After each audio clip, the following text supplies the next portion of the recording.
Alrighty, well, thank you everybody for joining. Welcome again to another Ontario Soil and Crop and OMAFRA live session here at Canada's Digital Farm Show. I'm Kathy Dibble. I'm going to be moderating the session for today.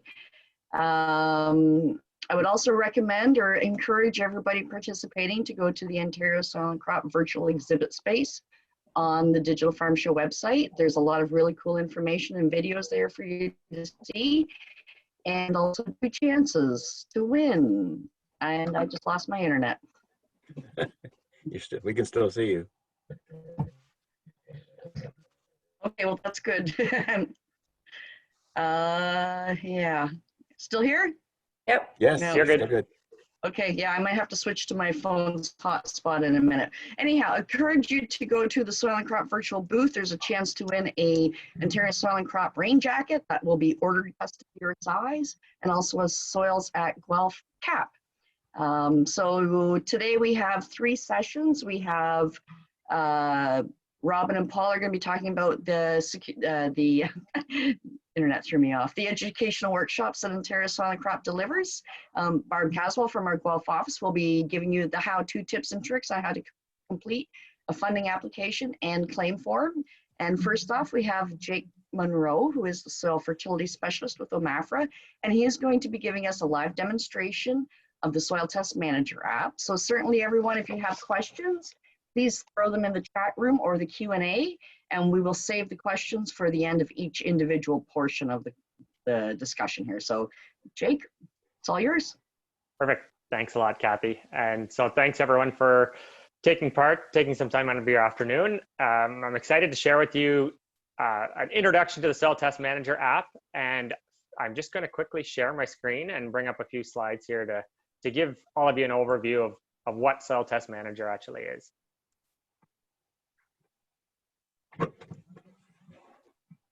Okay, let me get right to the start. So Soil Test Manager, I encourage you to pull it up right now on your web browser if you're able. It's the new one-stop shop for soil test interpretation and Ontario fertility recommendations. It's a product of Ontario Soil and Crop Improvement Association, developed in conjunction with myself as an OMAFRA staff person. Other OMAFRA specialists were integral in making this app possible, and of course funding from Canadian Agricultural Partnership was key in making this app possible as well.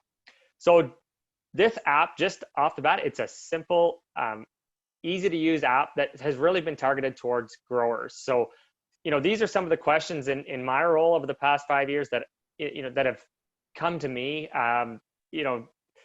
Growers asking about the potassium and magnesium ratio. Which test do they look at for phosphorus? Is it the Olsen? Is it Malic? Is it some other extraction? And do I follow the lab's recommendations or my input suppliers or something different entirely? And as many of you, I'm sure, are aware, there's lots of different fertility philosophies and guidelines that you can find out there.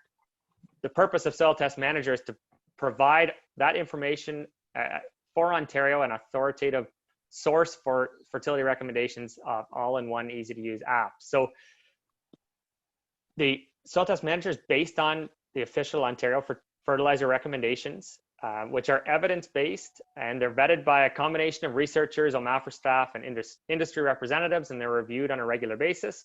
And just to say upfront, they use a sufficiency approach, which is unique relative to some other states and some other provinces.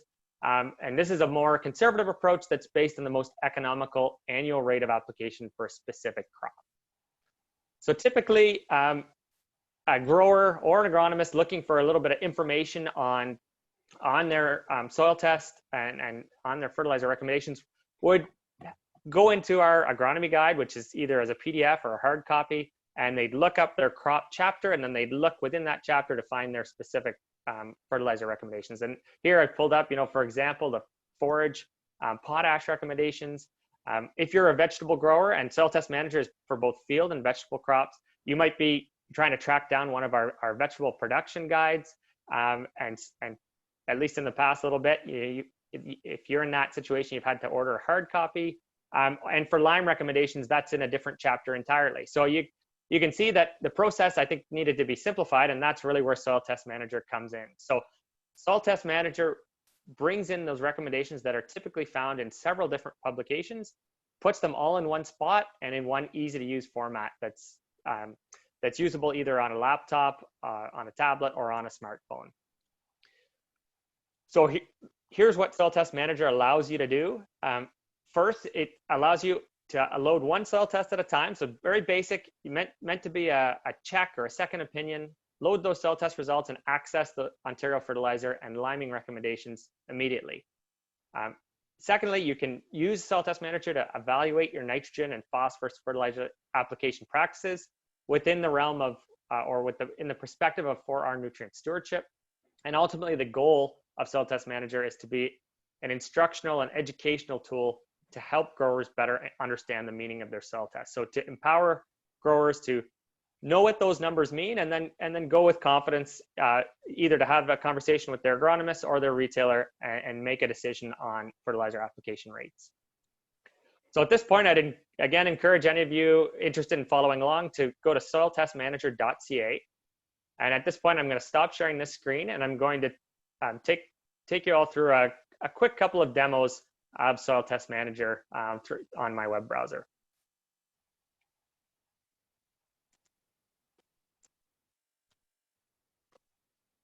And perhaps I'm just going to stop share. I did see that there were a couple of comments. Perfect. Okay, I don't see any specific questions there. Maybe Kathy, if you could flag me down if there are questions as I go, but otherwise I'll move to doing a demo here. Yep, I'll keep an eye on things. No worries, Jake. Perfect. Okay, so we're now on the Soil Test Manager web page. So in this case, I'm using Soil Test Manager as a just in my browser in Google Chrome, just as a web page, and that's certainly an easy way to do it. If you prefer working on a smartphone, you would just go into your browser on your smartphone and open up the website, and then you can pin that page to your home page and basically just use it as an app. So it's a web-based app. It's not available on Google Play or on the Apple Store. It's just a web-based app that you'd access through the URL. So just a couple things to point out before I run through a quick example for winter wheat. First off, the Know Your Soil Test page, I think, is a really great starting point for the app and for the website. And it just provides some really kind of basic background information on all the different kinds of soil tests that you'd potentially get back from the lab. So you can see kind of in a light blue highlighting, we've got the accredited soil tests for Ontario. So that would be phosphorus with the Olsen extraction, potassium, magnesium, pH and buffer pH, as well as nitrate nitrogen if you're getting a nitrate test for corn or for pre-side dress timing. There's a little bit of information on each of the info buttons. So for example, there's a little bit of background information on organic matter. We've also got an explanation of pH and buffer pH, which I find is one of those kind of commonly misunderstood or more difficult concepts when it comes to soil tests. So that's the starting point for the website. We've also got a tab that shows a list of other useful and related apps. And I'd really recommend, checking out in particular some of these apps, including the fertilizer calculator and the phosphorus loss calculator, which are part of our OMAFRA's new AgriSuite set of tools. But with that, I'll jump right into the calculator. This is the core of the tool. So the recommendations calculator, it's really powerful because it includes a list of all the field crops that we would have in our agronomy guide at OMAFRA. So we've got anything from canola to winter wheat. And so you can select the crop that you want. There's also a comprehensive list of vegetables to choose from as well. So it's very simple in terms of inputs. You enter a field name, you enter your email, and then you just look at your soil test and put those soil test results in quite quickly. So in this case, I'm dealing with, in this scenario, I'm dealing with a low fertility soil. In this case, it's a new farm that's just been taken over, a scenario that's been shared with me many times, farm that's been in hay or maybe pasture for many years. Now it's going to be crop, and the fertility's just been kind of let go over the years. So we're dealing with a low soil test for both P and K. We've also actually got kind of marginal magnesium levels, and we've got a pH that's below 6. So here you can see you can choose between imperial and metric. So you don't have to do that conversion anymore just with the calculator. You can toggle back and forth. and then you click the Get Results button.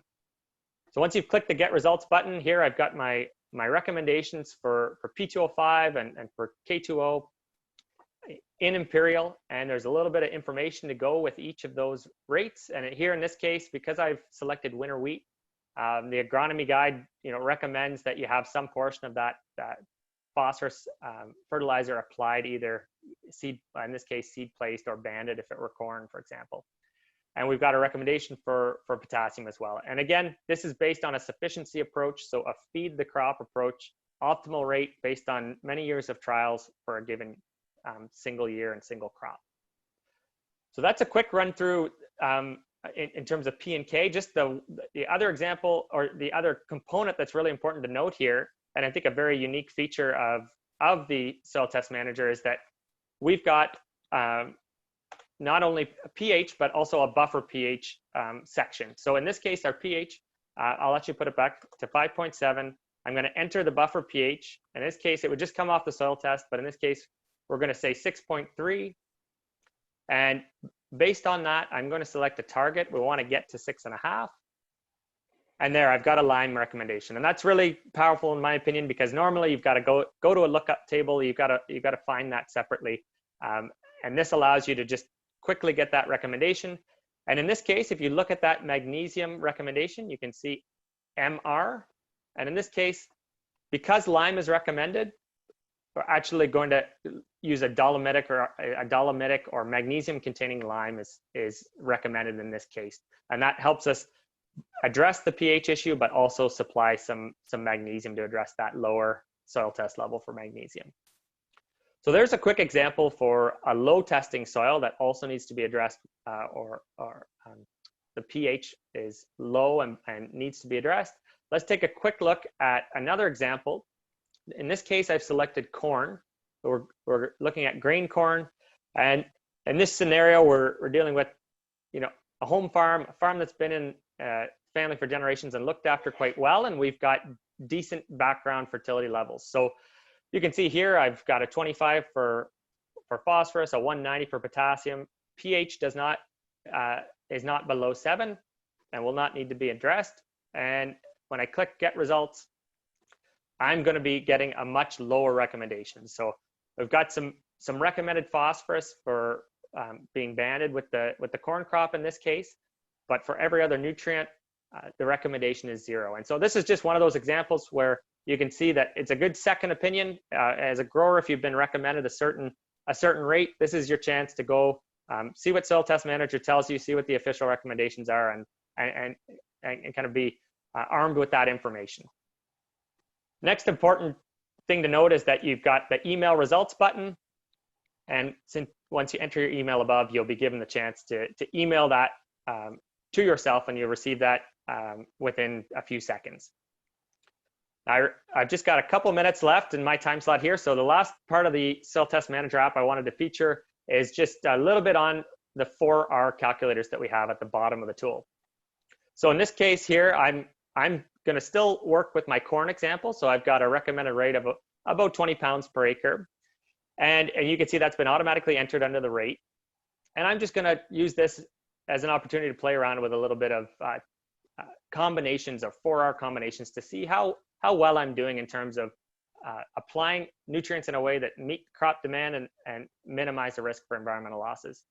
So here you can see if I apply maybe the previous fall after soybeans are harvested perhaps, and then do not incorporate that fertilizer, we're recognizing this is a low rate. Maybe we assume we're applying a more realistic rate to broadcast, and I submit that, I'm going to get a 1-star rating. So the risk of loss through runoff and tile drains is high at this time when phosphorus isn't incorporated.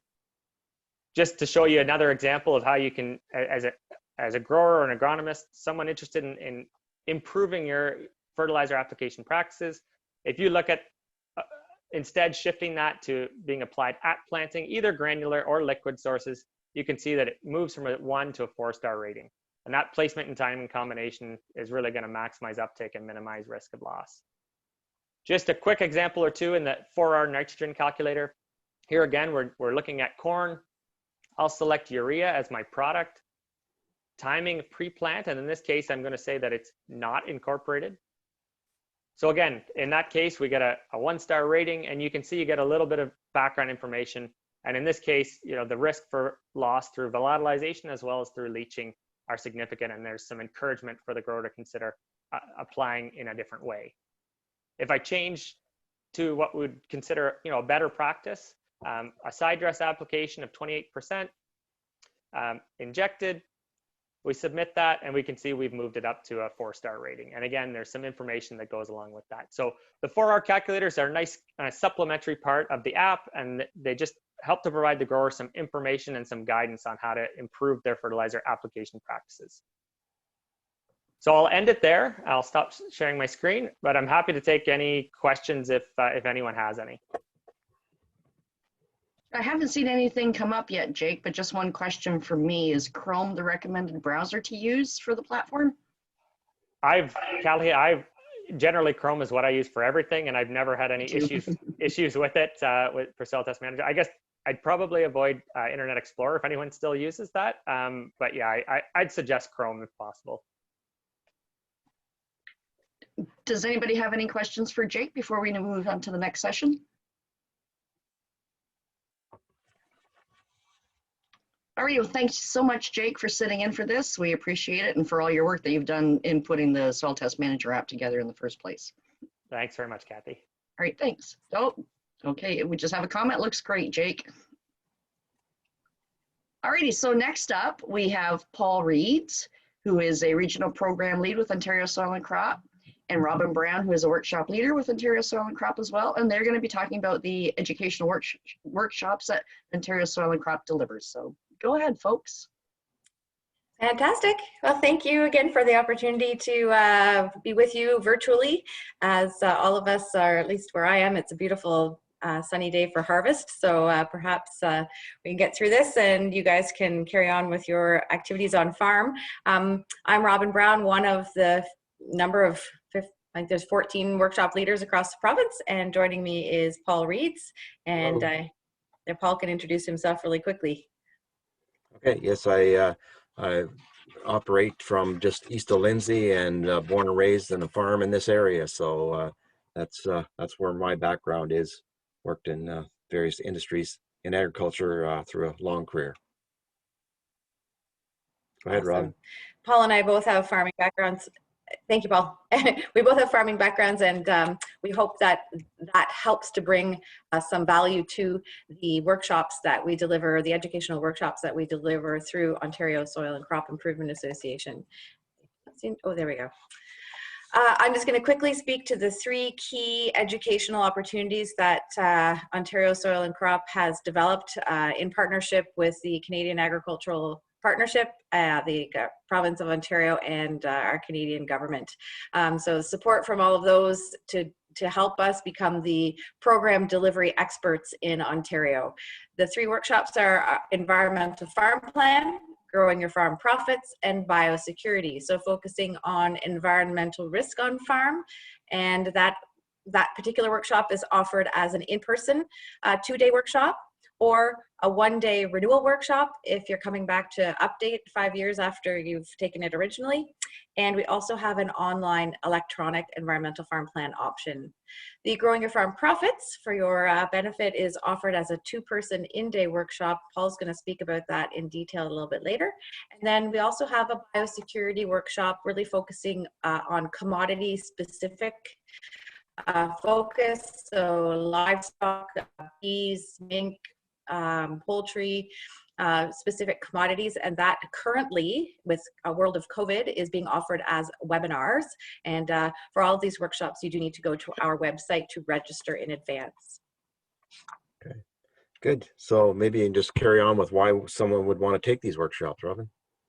Fantastic. I won't do too much talking here. Paul can get involved, but really the goal of a workshop is hoping that it'll help farmers take that first step towards on-farm improvements, staying current We really want you to update your workbooks that you receive at these educational workshops every 5 years. That's the goal. Things do change on our farms at a much more rapid pace than legislation does. So you'll find that as you come back to these workshops, you indeed have got a number of things checked off of your action plans, which is very rewarding. All of the workshops are based around best management practices. And so there's always an opportunity to have a great learning experience with respect to what you're already doing really well, and perhaps there's areas where there's room for improvement. One of the big ones, as anyone would realize from an in-person workshop or meeting, is networking with your fellow farmers. Hopefully you'll see your farm in a new light. You may have walked past that broken eaves trough for a number of months, and all of a sudden the environmental farm plan binder reminds you that perhaps there's something we should be doing about that a little sooner than later. Great payback on time, especially if you're going to tap into any of those cost share programs. Sometimes, you know, from $1,000 to $10,000, maybe even more dollars available. Barb, I believe, is going to be speaking about cost share later. Maybe a neighbor recommended it, and in the end, sometimes it just boils down to funding. Paul, maybe you can help outline some things that might be common across those 3 workshop topics that I explained a minute ago. Yes, there's really 3 steps of, and it's common to all the workshops. It helps the farmer assess an opportunity or challenge on there, whether they be environmental or business or biosecurity, and prepare your action plans, identify ways that you can deal with that. And there's suggestions in the workshops, in the material, the best practices that are outlined there. And Robin mentioned there's just tons of research, and it saves you a lot of time because the best practices are identified in the workshop. And the third step is steps to help you implement there, what you need to do. And we can often point out some cost share if there's dollars involved, or how you can mitigate or get that software you need to try and improve your farm financial management, for example. So there's the steps all along the way to assess, to do figure out the actions you want to take and prioritize those, and then how to implement them. Okay. And Rob, maybe you could outline, how do you find these workshops? Excellent. I'll just add that they're free. The workshops are free. Yeah. And anyone can come, new, old, seasoned, new farm, small farm, big farm. The workshops will meet anyone's needs for any commodity across the province of Ontario, because we really are diverse. And if you do want to come, we do need you to register. So you will need to go to our ontariosoilcrop.org website to register in advance. That helps us prepare for you, and so that we bring enough resources and have a venue that will support the number of people who registered. Typically we have 20 people, a maximum at a workshop, but in today's COVID days, we are limiting it to 10. We've just started some in-person workshops. So all of us, these 14 workshop facilitators that you see, quick screenshot from our website, there are available to help offer these workshops across the province. Any questions at all, just like with Jake, don't hesitate to call. Sometimes it's just a phone call away that will help you answer your question. So Paul, there's got to be some benefits to producers attending these workshops. How about you kick that one off? Of course, these workshops are monitored and improved continually. And that's why they're popular, because some of the benefits to producers share that one to the other, and they know that knowledge is power, and this is a great way, an efficient way to get knowledge inside each of the workbooks, whether it's paper or electronic. There's the best practices that are outlined. You can look at what you're doing now, and that might be fine. And sometimes it's worthwhile just to know that that's fine. And other times, what you're doing is not so great, and you're lacking about how you could improve. So that knowledge is super. Robin mentioned networking, and yes, there's people in the room. There's links of how to talk to other groups. Every section in every book says, here's some links to some other sources that are to help to move you from good to great. And it'll help you get the job done, because in that process of assessing and figuring out your action plans, timelines, it says who's going to do that by what date. And we all know that without a timeline and specific responsibilities, things need that to get done. And it'll help you check off your to-do list. It's so rewarding when I see producers who've taken the workshop and they say, you know, before that, they never got stuff done. Well, this helped them get organized and gets everybody on the same page. Many producers, you know, they work in a team on the farm, but it helps them all work together. And there's incentive just to get it done with the funding. Sometimes that helps you push you over that barrier to actually get that project done. So it helps make that to-do list shorter and more focused. So I like that kind of what are logic. some of the goals we have? Go ahead. Yeah, for sure. It all boils down to profitability, productivity, and sustainability. So the goal is to help farmers in Ontario be more successful. It's as simple as that. And Paul, can you just outline, you are a real expert when it comes to this particular workshop called Growing Your Farm Profits. Can you just tell us a little more detail about that one?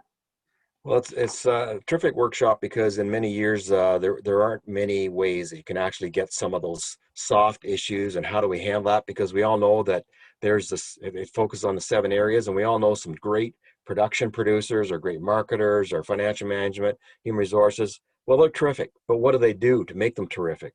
So it helps you in a voluntary basis self-assess, where am I at with this? What do those producers do? What's the checklist that they do, and how do you compare to them? And figure out, okay, where's my strengths and where's my weaknesses? And most people have a pretty good idea when they come to the workshop, but some people are quite surprised that they're only missing 1 or 2 key ingredients to help get their skill level up. And sometimes they say, well, I'm not interested in that financial management, but I can improve it with a small step or offload to somebody else. So it supports and encourages the family safe discussion. There's language of how to deal with some of those tough issues that families can get into or partners can get into, and how to deal with that on a professional basis and a private basis so that they can get things moved. It's done by networking, small table discussions, quizzes, all those things. And then we really say, just work on 3 to 5 effective plans at once, get those done, get the step-by-step recipe, and that'll get some of these goals met, and you can move forward with confidence. I like that, biting off what you can chew. It Yeah. makes sense to me, for sure. And I'm just going to really briefly speak on the environmental farm plan. We have them offered as in-person workshops and as an electronic option. So we just took that workbook and put it online. So the door is open when it comes to getting more and finding out more information. This has been a tried, tested, and true educational opportunity. It's been around for a number of years, adopted by the majority of farmers in the province. Really big focus on sustainability. Just a few pictures of families that have been successful tapping into cost share or not. Often people will just go on to talk about or to do projects on farm that are just the right thing to do. It makes sense, and they don't necessarily tap into cost share to do it. But really the sustainability piece takes into account the environmental stewardship on your farm, economic viability of your farm, and social responsibility of you and your communities and province and nation as well. Like the other workshops, the environmental farm plan is all about you doing your own self-assessment to help you see your farm in a new way. You're increasing your education about risks, potential environmental risks on your property. You're going to reduce those risks and perhaps prioritize some that are around clean water and soil erosion specifically. Ultimately, hopefully that'll benefit your productivity and profitability. I don't know anyone who doesn't want to do that. Hopefully it will help keep us all safe and happy and healthy, and hopefully we will be able to help you as a farmer in Ontario tap into some cost share along the way. Just a really quick visual of some projects.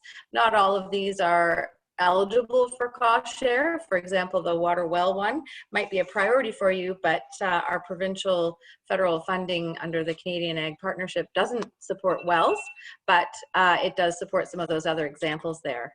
And Paul, can you wrap it up with just a little quick information about our biosecurity webinars Yes. for our listeners?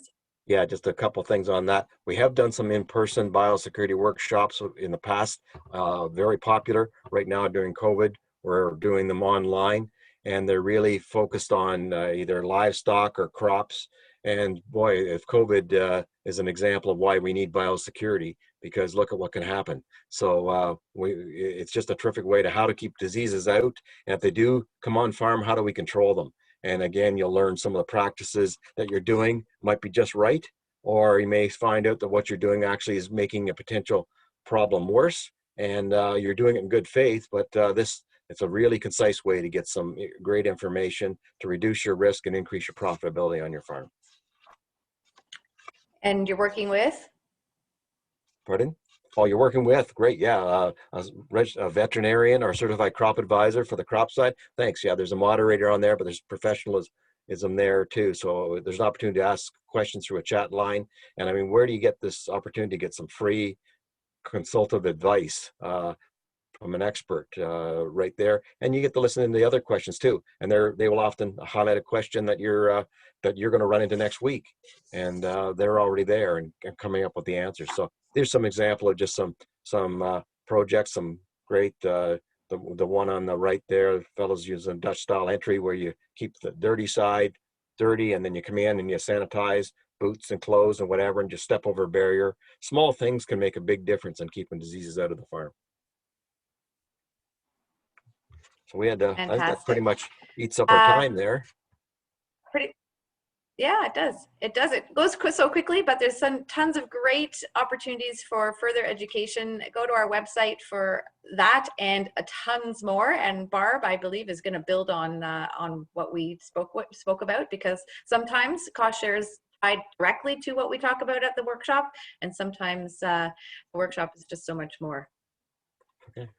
Well, thank you so much, Paul and Robin. As workshop leaders, I know we always try to make sure the workshops are engaging and fun. Sometimes the paperwork can be challenging, but we try to make it as easy and as fun as possible for everybody. So I encourage everybody to sign up for a workshop, get your books updated, and go from there. So thank you, folks. And next up is Barb Caswell. She works in our Guelph office. She is a program coordinator, and she is an expert when it comes to the paperwork end of things. So Barb's going to give us some tips and tricks on how to best complete application and claim forms so you're successful in your funding applications. Go ahead, Barb. Great, thanks a lot, Kathy. Yeah, it's kind of funny that you mentioned the paperwork is frustrating, because I'm going to spend the next 30 minutes talking about the paperwork. But hopefully you walk away today with a couple of the inside messages that we want to get through with regards to making sure that you get all the paperwork done successfully. So we're going to jump quickly here. I'm just going to share my screen. And I'm going to cover a lot of information in the next half an hour. And if you walk away with absolutely nothing, I noticed Robin ended with it, and I'm going to start with it. And that's our website. So everything I'm going to touch on in the next 30 minutes, if you walk away and you think, oh my gosh, that's so much information, where do I find it? Start back at our website. It's really the one place where you can go and find all of the information with regards to cost share opportunities, workshops, and new and exciting things happening with Ontario Soil and Crops. So Robin did post it. It's ontariosoilcrop.org. It's going to kind of seem like I'm jumping into things with applications and claims today. Hopefully folks that are on had the opportunity to hear Lois a little bit earlier in the week. She did give a presentation on the partnership itself, as well as there's a talk tomorrow with Margaret May at 10:30 where she's going to talk about preparing for an intake. I'm going to jump right into the paperwork, right into the application forms. So if you're interested, start with our website. You're going to need to know what's eligible. You're going to need to know if an intake is open. With regards to application forms, you're going to have a tough time finding them if there isn't an intake open. But that's going to be where you want to start. So I'm going to shift over here. So you can see I've clicked on programs, and I'm moving over to the Canadian Agricultural Partnership page. So I'm doing through there. You could have went to the leads page as well. You could go to the SARPAL page. Depending just on what programs are available at any given time. You'll see them all under our programs tab, and that's really where you want to start with regards to intakes and eligible activities. So I've jumped over to the partnership page, and first things first, you can see here that we provide you with a list of project categories. So if you're looking for an application form, hopefully you know there's an intake open. You know what you want to apply for, you know it's covered under the cost share program. And you can find that list of project categories here under click here for a listing of project categories. A little bit further down, you can see upcoming intake dates, what you need to apply. This is all covered under a couple of other presentations, so I'm not going to get into it today. We're going to keep scrolling down, and here you'll find a link to our program guide. If I can give you any information today, do not apply to the partnership program without visiting the program guide first. You'll also find here a link to submitting an online application. So I could click on this online application form, or I can go to the program guide. I'm going to click to the program guide just very quickly to give you an example. Actually have it open here.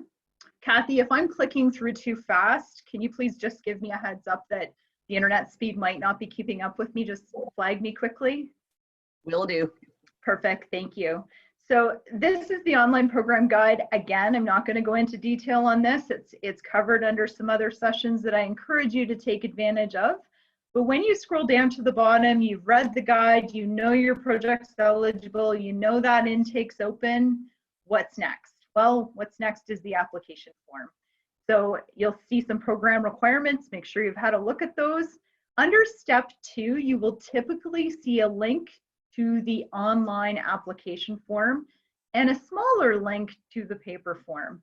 You can download a PDF copy of the form. You can fill it out. You can print it by hand. You can fill it out with a pen, whatever works easiest for you. I know a lot of people are not keen on the online process, but I'm going to walk through it quickly today, give you a few pointers. And one thing about the online process is it's not going to let you submit an application if you're missing pieces.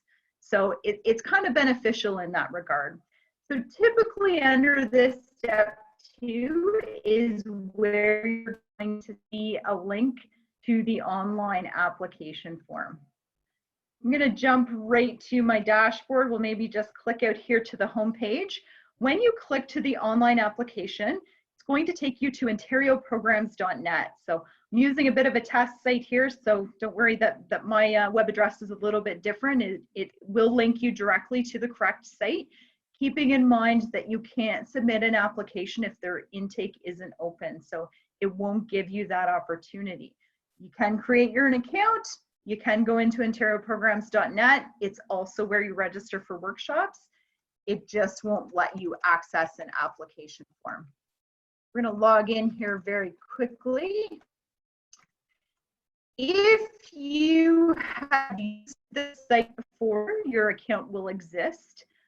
If you forgot your password, you can call me, but I'm not going to be able to reset it for you. Everybody uses this site. Producers use it as well as processors, which is not delivered by Ontario Soil and Crops. So it's bigger than just Ontario Soil and Crops. So if you forgot your password, use that link. If you are a new client, you can set up your information just below the login here. It will require you to set up some security questions. So we are asking you to put information in about your farm business, and as a result, it is a very secure website. You will have to create 5 security questions. Again, if you forget your answers to those, go through the forgot password link. Once I log in here, you can see I have my account set up. If I had information under the Growing Forward 2 program, it still shows in my account. I don't have to start from scratch. If I had enrolled a farm business under Growing Forward 2, I can pull that enrollment into the new program. So it's asking me if I want to add it to CAP. I actually, if I scroll a little bit further down, and I'll just key into workshops here and give a plug for Paul and Robin's talk. If you wanted to register for a workshop, a little bit further down, you're going to see producers. So before you can access anything within the producer tab, it's going to require you to add a business or organization. So before I can do anything, I have to enroll my business. You can go into ontarioprograms.net and do that right now. You don't have to wait for intake dates or for an intake to open. You can enroll a farm business at any point in time, and you can have more than one farm business enrolled. So if I go all the way down to the bottom of my screen, you're going to see all of the businesses that I have enrolled within my account. So you can see I've got a lot in here. Most people are likely going to have one, maybe two. But I've been in here testing and demonstrating, so I have lots of accounts in here. Any one of these, whether it's a submitted enrollment, and you can see under status whether it's submitted or incomplete, any one of these I can go in at any point in time and edit. I'm going to go into my one incomplete called Aiden's Azaleas. I'm going to click on the title for that business, and it's going to take me into the enrollment form. The enrollment form is very, very simple. It's easy to walk through. Basically, it's not going to let you move ahead if you've missed something. I have started this enrollment, so you can see I can basically just key through the steps. I would be entering in this information, my business name. Keep in mind your legal business name. So you can see here I've got Aiden's Azaleas. That's not actually a legal business name. If I am a sole proprietor, my legal business name is going to be my own personal name. So you can put in an operating name, but you should put in the legal name under which you file farm business taxes. We're going to circle back to that when you get to the claim forms. So we're going to keep walking through the process. Every time I hit next, it's going to bump to the next screen unless I'm missing information. So you can see here that it must be unique. So I already have a sole proprietor business that's enrolled under my personal name. I can't enroll a second. Just for ease, we're going to go back to the original name. If you are missing information, it's going to do the exact same thing. It's going to highlight it with some red text, and it's not going to let you move to the next step. Keying through all the steps, I'm going to get to the end, and it's going to ask me if I've read the terms and conditions, which I can confirm, and only once I confirm is it going to give me the ability to submit my application form. So you have to walk through each and every step. I'm not going to submit this one just because it's an example, but again, scrolling back down to my dashboard under status, you can clearly see which businesses have been submitted and which haven't. You are going to need a farm business registration number, or you'll have to apply as a new farmer, so that's something to keep in mind. Once you have submitted your enrollment, I can go here to the producer section and I can open up that enrollment. So I'm going to choose one of my businesses, and once I do that, it's going to pop me back to a new screen. It's going to show all of the applications I've submitted under that business. So again, keeping in mind I likely have more in here than the average person would, but there are multiple intakes, and you are able to submit up to 2 applications to be considered at any given time. So you could have a number of applications in here. You can see ones that are submitted, you can see ones that are incomplete, and only when an intake is open will you have the ability to edit incomplete applications, or you will see these buttons to submit new applications. Be careful and make sure you know what program you're applying to. So you can see here we've got the partnership, we've got leads, and we also have a targeted bee intake that's open right now.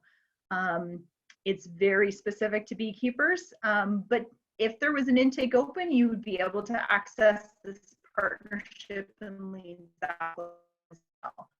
I'm going to go into a partnership application that I've already started. You don't have to complete the application form in one sitting. You can do it in 3 or 4 sittings as long as you hit submit by the date that the intake closes. And typically those intake close dates are at 5 p.m. Eastern time.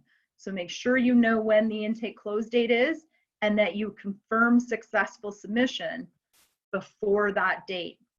Again, very simple and easy. It's asking me for some basic information, a premise ID number, a project summary. So I've put here building upgrades, and a project description. Your description is what you currently have and what you want to do. So you can see here I've put current flooring is smooth concrete. I would like to groove the concrete for better traction for my livestock to reduce the incidence of lateness and hawk lesions. So You are limited in the number of words, but try to be specific. What's your existing situation and what is it you're wanting to do? Your project category, there are a lot. Make sure you get this right. If you apply to the wrong category, we can't always change it for you. So make sure that you've started at the program guide, you know what it is you're looking for, and you select the right category in the list. You're going to have to do a start date and an end date. When you submit an application, it takes on average about 45 business days to review. I know that seems like a long time. We try to make it as quick as possible. But one of the keys is making sure your application is complete. So your proposed start date is likely going to be about 9 weeks out from when you send in the application, give or take, and then whenever you think you're going to finish. You're going to add a couple of activities that you're going to happen. So you can see here I have prep floors and groove floors and the date I plan to complete them by. Whenever you add an activity, you're going to type it in and you're going to add an estimated completion date. With your completion date, so I'm going to add it this one, it'll give you a calendar, and that calendar is going to give you the option to select a date within your proposed start and end dates. You can see I have an end date of November 30th. It's not going to let me select anything past the 30th of November. They're not available to me. So it has to be within that end date. So I'm going to update that and resave it. So basically your work plan is what you're going to do, the steps that you're going to put in place. Next is your cost information. You don't have to always get quotes depending on the category, but if you ask me, I 100% recommend you have quotes. Then you have a pretty good idea of what your costs are going to be, and you don't risk being over what you estimated in your cost share application and missing out on possible cost share opportunities. Same idea, you're going to add in a description of the cost item, try to be fairly specific. Gets pretty difficult and a little risky if you're grouping a lot of things together that you could have ineligible items that we don't necessarily catch until you claim. So be cautious there, try to be specific. Again, when you enter the date the costs incurred, this is when you're finished that cost and you're going to be billed for it. So that's what you're going to put in there in an estimate of your cost. In-kind time is your time to work on the project. So you can include farm employees and it's not contractor time. It's literally your time to work on the project. And if you're using things such as your own farm equipment. So I could have entered in here tractor to prep floors, hours, say 10 hours, same as my time. You can request up to $50 per hour. That information's all in your program guide about your maximums that you can put in there. And you're going to put in a date. So I believe I'd planned to finish prep of the floors by the 15th of October. And lastly, save. So each of these opportunities, you have to save it. You just enter it and don't hit save, it doesn't actually go into the application form. So now you can see there I've entered that line item, tractor to prep my floors, 10 hours, $50 an hour. It converts my date to a fiscal year date that the OSCIA will use in terms of giving you an allocation. So it gives the total cost of $500. Other sources of funding, this isn't bank loans, it's not lines of credit. This is literally if you have applied to another funding program to receive some additional cost share through that program, you need to let us know.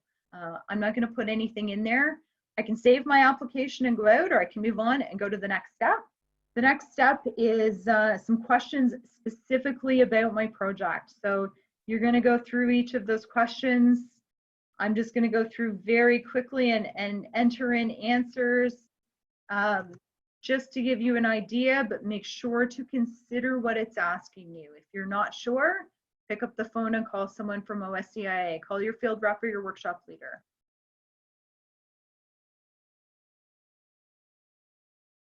Category requires an assessment that I am going to state I completed myself. 50 livestock. Again, this information differs for each category that you might apply to. So I'm not going to spend a great deal of time on what each of these questions are.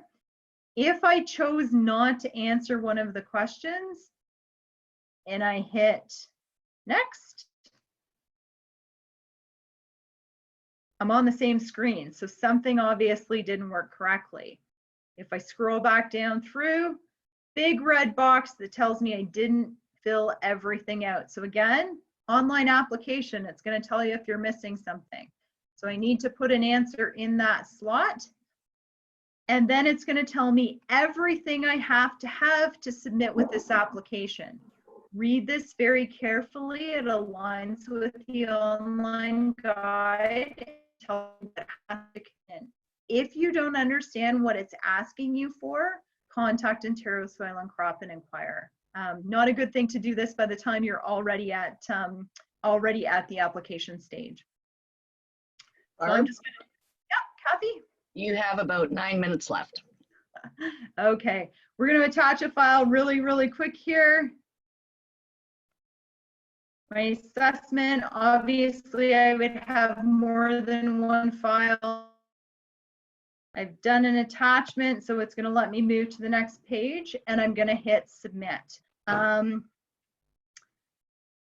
going to take a minute here, but we're going to jump back. So the applications are exactly the same as the enrollment forms. With the applications, I'm going to return to my dashboard. It's going to tell me if it's incomplete or submitted.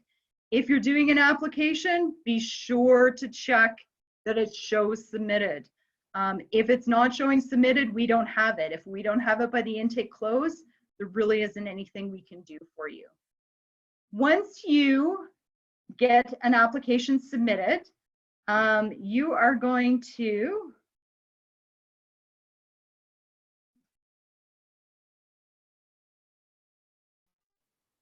receive an approval letter. With the approval letter, this is what your approval letter is going to look like. So you're going to receive this by email unless we don't have an email address on file for you. Be sure to check your email, check your junk mail. They said it can take some time to receive it, but we use email because it's quicker. So as soon as we know we can approve you, we get that information out to you immediately as opposed to waiting for it to arrive to you in the mail. This is very important. Read your approval letter word for word. It's going to tell you what your approved cost share is. It's going to tell you when you can incur, invoice, and pay for costs associated with your project. One of the big things with most of the cost share programs delivered by Ontario Soil and Crop now is you can't have costs before you receive written approval. If you do have costs, and they don't just have to be invoiced, if you have an invoice that said you started costs 6 weeks before you got your approval, we can't cover them under the cost share program. So incurred, invoiced, and paid for, as well as links to all of the documentation that you need to submit your claim. So every single thing that you're going to need, apart from your invoicing and proof of payment, is in here. So when you click on these links, it's going to bring this paperwork up. So you don't have to go looking for it anywhere else as long as you save a copy of your approval email.